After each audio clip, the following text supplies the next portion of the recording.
Rupiah anjlok hingga 2% terhadap dolar Amerika dan dinilai menjadi salah satu mata uang terburuk kinerjanya di kawasan Asia.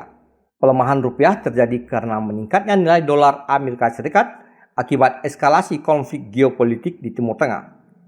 Hal ini menyebabkan melemahnya indikator finansial di negara berkembang, termasuk salah satunya Indonesia. Di pasar spot falas rupiah diperdagangkan 16.219 rupiah per dolar Amerika Serikat. Kondisi ini hampir mendekati kondisi terburuk pada bulan Mei tahun 1998, ketika rupiah mengalami penurunan nilai yang drastis, mencapai titik terendah dari Rp2.500 menjadi Rp16.800 per dolar Amerika Serikat.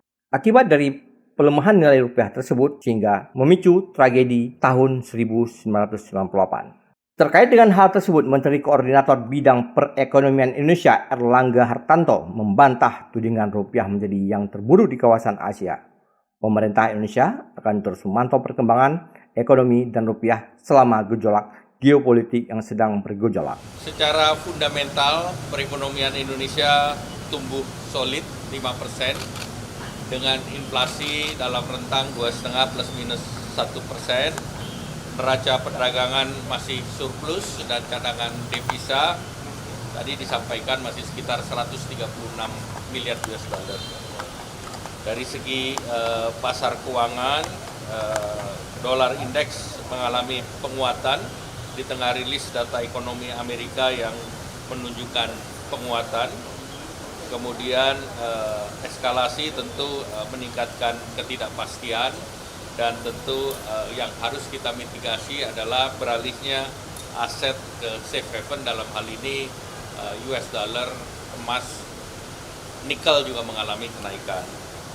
Nah, nilai tukar dan indeks harga saham itu juga mengalami pelemahan secara global, namun Indonesia dibandingkan peer countries relatif masih dalam situasi aman, dan tentu kita perlu melakukan beberapa kebijakan antara lain bauran fiskal dan moneter, menjaga stabilitas nilai tukar, menjaga APBN, dan memonitor kenaikan logistik dan kenaikan harga minyak. Dari Jakarta, tim liputan melaporkan untuk Puja TV Aceh.